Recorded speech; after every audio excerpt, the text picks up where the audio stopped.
We are back. We are ready to make our first difficulty, which will be a normal difficulty. So the normal difficulty is the easiest difficulty you need for any map set. Basically, unless your song is over 3 minutes and 30 seconds, you need a normal difficulty in your map. A lot of times in Beatmaps, when there's a large gap between two objects, there's this break here. This does not count towards that time that is being talked about in the ranking criteria.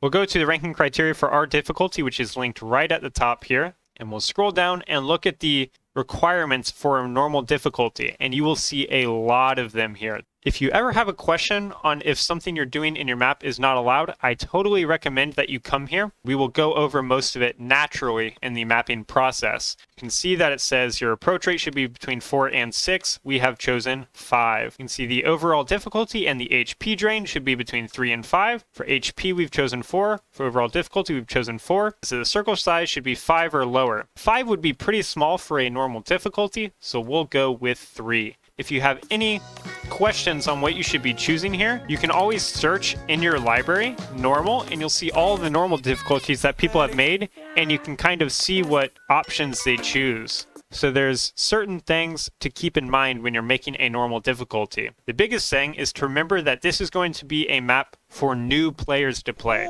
This could be one of the first 10 beat maps that they play. You don't want to do things that are super confusing, so like we could have something like this.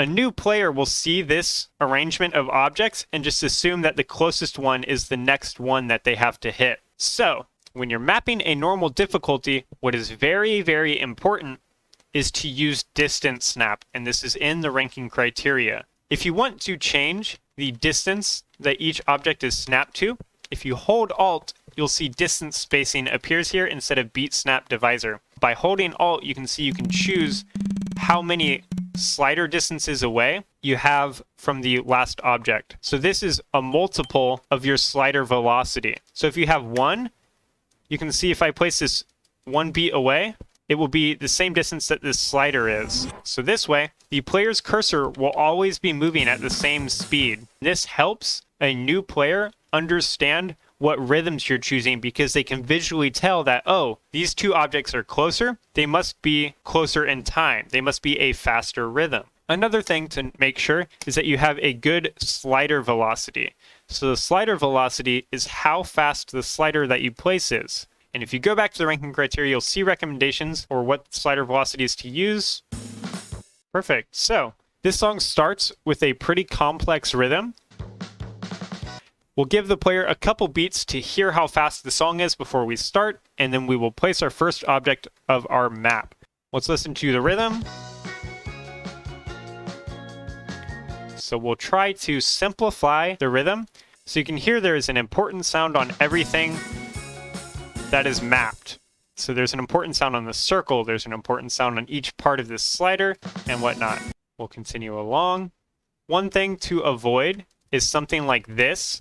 So you can see this will be confusing because they may try and start on the tail of the slider. So you want to make sure that your objects follow a very clear path. And as far as what shapes I'm choosing, I just want my shapes to look clean, so I'm using simple ones. And you can see I'm following the flow of the circle into the next object.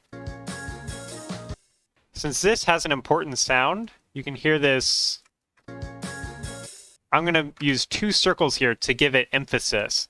So, we've encountered a situation where we have 2 consecutive circles placed a half beat away from each other. If they're spaced, this may be a little bit difficult for a new player to play. What we will do is we will actually stack these objects. The very important thing is that we do this every single time there is this rhythm gap in our map. If we stacked like this would be impossible for a new player to play because they would see these 3 objects on top of each other and assume that it's all the same rhythm. So we really want to make sure that every single time that we have 2 objects on top of each other, it's the same. One thing that can be fun is to use the last shape to make the next shape. You can see that this circle has the approach circle around it. We can use the last circle to place the next slider. This is called a blanket. It just gives the objects a nice aesthetic arrangement. As far as what rhythms I am choosing, you'll notice the most important sounds are what I'm mapping to. If I were to map every single sound in a normal difficulty, it would get very complicated. You can hear this sound, dun, dun, dun, dun. I'm going to use that same thing here since it's the same in the music. By using rhythms that are consistent, it helps the player understand the map.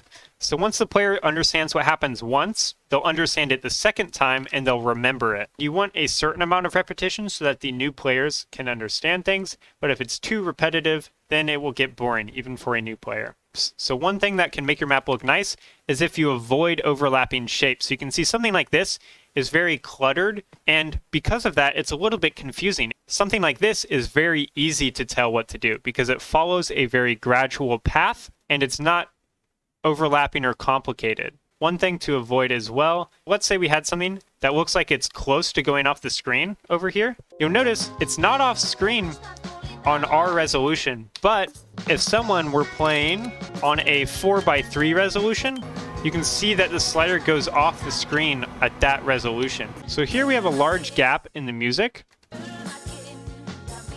A gap is good because it gives the player a chance to rest. So here we have a little bit of a tricky rhythm, 3 loud sounds in a row. One thing that can be good when you have a lot of sounds in a row is to use a short slider that repeats, such as this. So what this will do is the player doesn't really have to tap everything for this rhythm. They just have to hold down this slider as the slider plays the rhythm for them.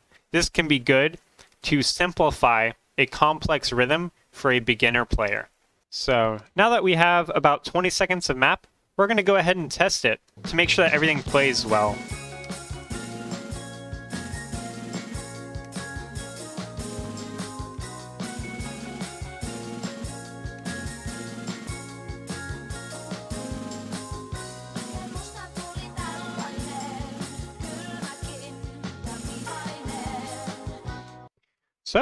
So far it feels good. And I think it might be fun to do a wave shape. There's a couple different ways of making a wave slider. I'm sure you guys have seen wave sliders before. The most common way is to make a zigzag in the middle like this, so it looks like a lightning bolt. That's the most common way to make a wave slider. It's what we'll use here. We don't need anything too complex. And it's important that we don't make the shape too complex, something like this, because this would be difficult for a new player to accurately play. It's important when you move an object to move the object that comes after it so that it becomes distance snapped again. So you can see I can move this object all around and this one stays in the same place, but that's changing the distance that it is from the last one. So here we do have another case of a couple loud sounds happening right in a row. Sometimes you have to make compromises when you have this, because this would be very hard for a new player to play. We'll simplify this rhythm a little bit by following only one of the instruments. So what I'm going to do is I'm going to choose to follow primarily the vocals here. So that was a lot of objects in a row. So we probably want to give the player a little bit of a break somewhere in here. And actually what we'll do is we'll use the opportunity here. So this gap here gives the player a chance to catch back up with what's happening. So this is maybe a little bit harder than anything we've had in the map so far, but the energy is rising here. The song is getting louder, it's getting ready to go into the chorus, so we want the map to be a little bit harder as well. But again, it's important that even though it's harder, it's still consistent with the rest of the map. Nothing to it, guys. Mapping in normal difficulty is not as hard as you may think. You just have to make sure that your rhythm choices are good and everything else will be easy. And the way to make sure that rhythm choices are good is to make sure that they all line up with an important sound in the music and that you're ignoring the quieter sounds so that it's very simple for the player. So here you'll hear that we have a drum roll in the music. And of course, in a normal difficulty, we can't do something like this. So we'll have to simplify this. So what we'll do instead is we'll map this passively. This would be passive rhythm since you're only tapping once for these 4 different sounds. But what we'll do here is we'll simplify it one step further. You have all these rhythms here, and they're all connected with this slider shape, but you're not playing each of them.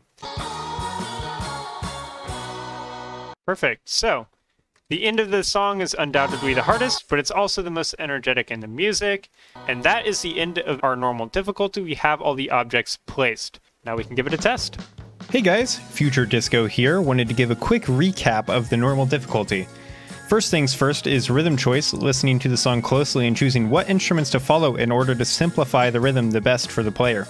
Then, making sure all objects are distance snapped and arranging them in a clear order and direction using simple shapes. And that's about it.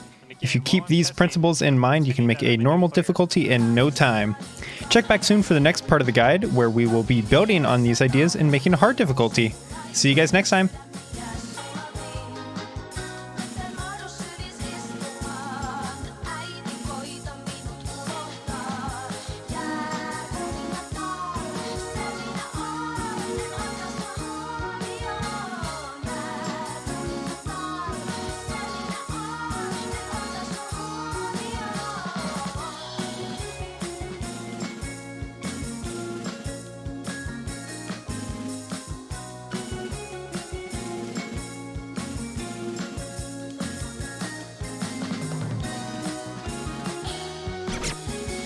Oops.